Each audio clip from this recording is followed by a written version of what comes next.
बिस्मिल्लाहिर्रहमानिर्रहीम, अस्सलाम वालेकुम। अच्छा जी, जैसे कि हमने लास्ट टाइम स्टार्ट किया था फर्स्ट ईयर का, हमने पहला एक इंटरेस्टिंग टॉपिक उसको जो है वो हमने पढ़ा था, हिस्ट्री ऑफ इंटरनेट। ठीक है, तो मैंने जैसे कहा था कि हम जो है वो स्लोली स्लोली आगे बढ़ेंगे, ग्रेजुअली हम बिल्कुल स्टार्ट से शुरू करेंगे, बहुत बेसिक्स है कि कंप्यूटर जो है वो बना कैसे, कंप्यूटर की डेवलपमेंट कैसे हुई, कंप्यूटर के पार्ट्स क्या हैं, ठीक है, वो पार्ट्स कैसे वर्किंग करते हैं। हम ये सारी चीज़ें जो है वो स्लोली स्लोली आगे बढ़ेंगे, क्योंकि कुछ बच्चे ऐसे होते हैं जो कि 9 मैट्रिक के अंदर साइंस ग्रुप से आते हैं, तो उनको बिल्कुल कंप्यूटर की नॉलेज नहीं होती। जो 9 क्लास के बच्चे जो कंप्यूटर पढ़ के आते हैं, तो उनको फिर भी काफ़ी सारी चीज़ों का पता होता है। ठीक है, तो जो फर्स्ट ईयर का चैप्टर नंबर 1 है सिंध बोर्ड का, उसका पहला टॉपिक मैं स्टार्ट कर रहा हूँ, बिल्कुल basic topic, that is about generations of computer. ठीक है, अच्छा, जनरेशंस ऑफ कंप्यूटर का जो टॉपिक है ना, ये बेसिकली आता है इलेक्ट्रॉनिक एरा के अंदर। इलेक्ट्रॉनिक एरा क्या होती है कि इलेक्ट्रॉनिक एरा वो एरा है जिसमें कहा जाता है कि ट्रू कंप्यूटर्स वर इन्वेंटेड। अच्छा, ट्रू कंप्यूटर्स किन को कहा जाता है, एक बात याद रखें कि ट्रू कंप्यूटर्स वो कंप्यूटर्स होते हैं जो आपके 4 बेसिक ऑपरेशंस को परफॉर्म करते हैं। ठीक है, नंबर 1 आपका बेसिक ऑपरेशन कहलाता है इनपुट। ठीक है, नंबर 2 आपका कहलाता है प्रोसेस। नंबर 3 आपका कहलाता है स्टोरेज। और नंबर 4 आपका जो कहलाता है वो कहलाता है आउटपुट। ठीक है, so these are the 4 basic operations of computer. अच्छा, इस पे भी एक सवाल पूछा जाता है कि describe the 4 basic operations of computer. तो ये वो 4 बेसिक ऑपरेशंस है, input, process, storage and output. इसका जवाब जो है वो आपको इसमें देना होता है, इनके बारे में लिखना होता है। तो ट्रू कंप्यूटर्स भी ऐसे कंप्यूटर्स को कहा गया कि जिनके अंदर ये 4, वो कंप्यूटर जो ये 4 बेसिक ऑपरेशंस को परफॉर्म कर सकते हैं, लाइक इनपुट ले सकते हैं, ठीक है, उसके ऊपर प्रोसेस कर सकते हैं, इसको स्टोर कर सकते हैं, और फिर उसका रिजल्ट जो है वो आपको इन द फॉर्म ऑफ, अब वो चाहे मॉनिटर पे दे, प्रिंटेड फॉर्म में दे, किसी भी फॉर्म में दे सके। ठीक है, तो ऐसे कंप्यूटर्स को ट्रू कंप्यूटर्स कहा गया। और दूसरा, जो इलेक्ट्रॉनिक एरा के जो कंप्यूटर्स थे, इनको ये कहा गया कि they were very efficient and powerful. ठीक है, तो बहुत ज़्यादा एफिशिएंसी थी, बहुत ज़्यादा पावरफुल सिस्टम्स थे, और साथ ही साथ जो है ना, ये इलेक्ट्रिसिटी के ऊपर बेस्ड थे, इलेक्ट्रिसिटी से चलते थे। ठीक है, अच्छा, इन कंप्यूटर्स को इनकी एफिशिएंसी और इनकी पावर और इनकी काम करने के तरीके को देखते हुए 5 जनरेशन्स में डिवाइड किया गया है। तो हम पहली जनरेशन को स्टार्ट करने वाले हैं। अच्छा, डेट्स याद रखनी इंपॉर्टेंट है, क्योंकि अक्सर एमसीक्यूज में जो है वो डेट्स पूछ लेता है कि फर्स्ट जनरेशन स्टार्ट कब हुई या एंड कब हुई, या थर्ड जनरेशन स्टार्ट कब हुई, एंड कब हुई। ठीक है, तो फर्स्ट जनरेशन का पहला पॉइंट है, ये मैंने पहले से लिख लिया ताकि हमारा टाइम थोड़ा सा बच सके। ठीक है, फर्स्ट जनरेशन का जो स्टार्ट होता है वो होता है, इट वाज स्टार्टेड इन 1940। ठीक है, 1940 के अंदर ये जनरेशन स्टार्ट हुई थी, और एंड कब हुई थी, 1956 के अंदर। मतलब पूरे पूरे 16 ईयर्स तक ऑलमोस्ट ये जनरेशन जो है वो चली थी। अब इस जनरेशन के अंदर हम देखते हैं कि कंप्यूटर्स कैसे थे जो कि इन्वेंट हुए थे।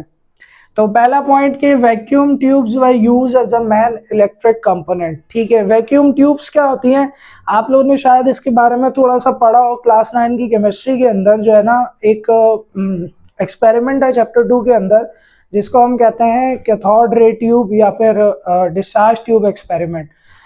बेसिकली बिल्कुल वैसी ही शेप की जो है वो एक ग्लास की ट्यूब होती है, और इस ट्यूब के अंदर क्या होता है कि आप एयर को, इसमें एयर नहीं होती। ठीक है, आप जो है वो एयर को बिल्कुल जीरो कर देते हो। अब होता क्या है कि यहाँ पर जो है ना, वैक्यूम ट्यूब क्या काम कर रही है कंप्यूटर के अंदर, एज एन इलेक्ट्रिक स्विच काम कर रही है। मतलब ऑन एंड ऑफ का कॉन्सेप्ट जो है वो यहाँ पर चल रहा है वैक्यूम ट्यूब को लेकर। ठीक है, तो बड़ी बड़ी वैक्यूम ट्यूब्स लगाई गई थी सिस्टम्स के अंदर। ठीक है, अब ये वैक्यूम ट्यूब्स क्या करती थी कि ये एक इलेक्ट्रिसिटी स्विच का काम करती है। मतलब अगर स्विच ऑन किया तो इलेक्ट्रिसिटी थ्रो करेगी सिस्टम में, स्विच ऑफ किया तो इलेक्ट्रिसिटी थ्रो नहीं करेगी। ठीक है, तो ये तो पहली चीज हो गई कि वैक्यूम ट्यूब्स लगाई गई थी, बड़ी बड़ी ग्लास की ट्यूब्स होती है, इनको लगाया गया था, और ये एज एन इलेक्ट्रिक स्विच काम कर रहे थे। दूसरी चीज, magnetic drums were used as a main memory. देखें, पहले क्या था कि फर्स्ट टाइम कंप्यूटर जनरेट हुआ था, बना था, ठीक है, तो कोई ऐसा स्लॉट नहीं था कि मेमोरी के लिए फिक्स जगह बनाई गई हो या फिक्स स्लॉट बनाया गया हो, जैसे आज के सिस्टम्स में मेमोरीज के लिए अलग अलग स्लॉट्स डिजाइन किए गए हैं, ठीक है। जबकि पहले जो है वो 1940s में ऐसा कुछ नहीं था, क्योंकि फर्स्ट टाइम कंप्यूटर बना था तो अलग अलग से सारी चीजों को रखा गया था, ठीक है। एक अलग से मैग्नेटिक ड्रम्स रखे गए थे। अब ये मैग्नेटिक ड्रम्स क्या होते हैं कि ये राउंड से जो है वो ड्रम्स होते हैं, ठीक है, और इनके अंदर मैग्नेट लगा होता है। जब वो मैग्नेट रोटेट करता है, उस मैग्नेट से जब इलेक्ट्रिसिटी पास होती है तो वो मैग्नेट क्या करता है, रोटेट करता है। जब वो रोटेट करता है तो वो एज अ मेन मेमोरी काम करता है। जब वो उसकी जो रोटेशन होती है वो इसको जो है वो काउंट करती है कि अगर वो क्लॉकवाइज टर्न करेगा, ठीक है, तो वो 1 काउंट करता है, और अगर एंटी क्लॉकवाइज टर्न करेगा तो वो 0 काउंट करता है। मतलब अगर 1 आएगा तो 1 डेटा स्टोर कर लेगा, और अगर एंटी क्लॉकवाइज मूव करेगा तो वो 0 को स्टोर करेगा, ठीक है। तो magnetic drums were used as a main memory. Main memory काम क्या करती है, मेन मेमोरी जो है वो आपका जो प्रोसेस हो रहा था उसका डेटा जो है वो स्टोर करती है और उसको क्या करती है, रीड और राइट करती है, ठीक है।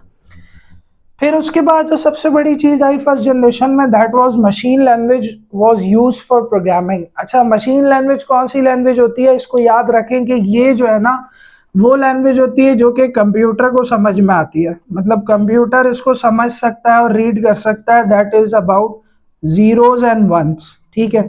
तो ये जीरोज और वन वाली लैंग्वेज है जो कि मशीन लैंग्वेज यूज हुई थी प्रोग्रामिंग के लिए।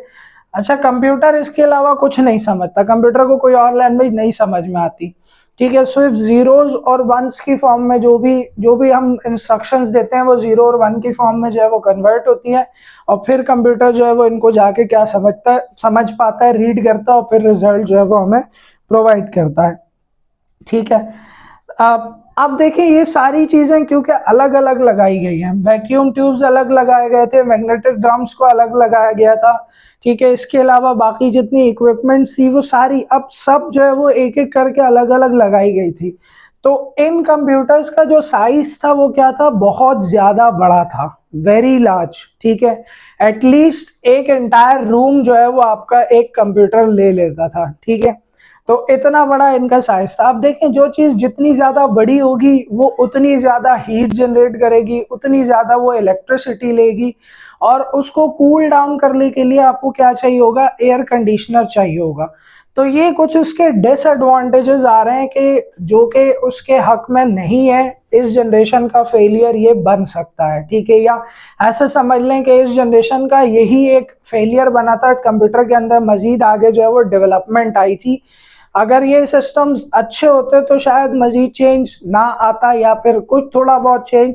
तो ये सिस्टम्स जो है ना बहुत ज्यादा बड़े थे, बहुत ज्यादा बड़े होने की वजह से क्या होता था, अलॉट ऑफ हीट जनरेट करते थे और consumed a lot high amount of electricity, और साथ ही में इनको कूल डाउन। अब देखो जितना सिस्टम बड़ा होगा वो जब ज्यादा हीट जनरेट करेगा तो गर्माइश ज्यादा होगी, तो उसको कूल डाउन रखने के लिए क्या चाहिए होगा, आपको टेम्परेचर एयर कंडीशनर चाहिए होगा जो कि क्या करेगा, उसको कूल डाउन रखेगा। अब ये एक्सपेंसिव भी बनता जा रहा है, ठीक है, एक्सपेंसिव था बहुत ज्यादा, जिसकी वजह से क्या हुआ कि हर कोई इसको नहीं अफोर्ड कर पा रहा था। तो अब इस जनरेशन के अंदर कौन कौन से कंप्यूटर्स आए थे, तो ये कुछ कंप्यूटर्स के मैंने नाम लिखे हैं। सबसे पहला था ENIAC, electronic numerical integrated and calculator, ठीक है। ऑटोमेटिक कैलकुलेटर का है, electronic numerical integrated and calculator का है, ठीक है। ये जो है वो पहला आया था ENIAC। फिर उसके बाद आया था यूनिवेक 1, यूनिवर्सल ऑटोमेटिक कैलकुलेटर 1, और IBM आया था 701। ये सारे आपके जो है वो फर्स्ट जनरेशन के कंप्यूटर्स आए थे। अब फर्स्ट जनरेशन का ड्रॉबैक क्या था, वो ये 2 पॉइंट्स थे, ठीक है। साइज बहुत बड़ा था और बहुत ज्यादा हीट जनरेट करते थे और इलेक्ट्रिसिटी को जनरेट करते थे, ठीक है। तो ये फर्स्ट जनरेशन की कहानी थी। फिर आगे चलते चलते जो है ना, जैसे जैसे टाइम आगे गुजरता गया, नई नई इन्वेंशंस होती गई, नई नई डेवलपमेंट होती गई, ठीक है। और सिस्टम जो है वो आज कितना ज्यादा हमारे पास छोटा हो गया और कितना पावरफुल हो गया है, ये आप सबको पता है, ठीक है। तो ये आपके फर्स्ट जनरेशन की सारी कहानी थी, ठीक है। इसके बाद जो है ना हम सेकेंड जनरेशन के बारे में पढ़ेंगे, फिर हम थर्ड के बारे में, फोर्थ और फिफ्थ, ठीक है। सब में आपको जो है वो मैं डिटेल में बताऊंगा कि किसमें क्या क्या चीजें बनी थी, क्या क्या चेंजेस हुई थी, ठीक है। मैंने आपके आसानी के लिए सारे पॉइंट्स लिख दिए हैं। अगर पेपर के अंदर कोई क्वेश्चन आता है, ठीक है, जनरेशन में से कोई भी जनरेशन पूछी जाती है, तो आप ये सारे पॉइंट इजीली उसके लिख सकते हैं।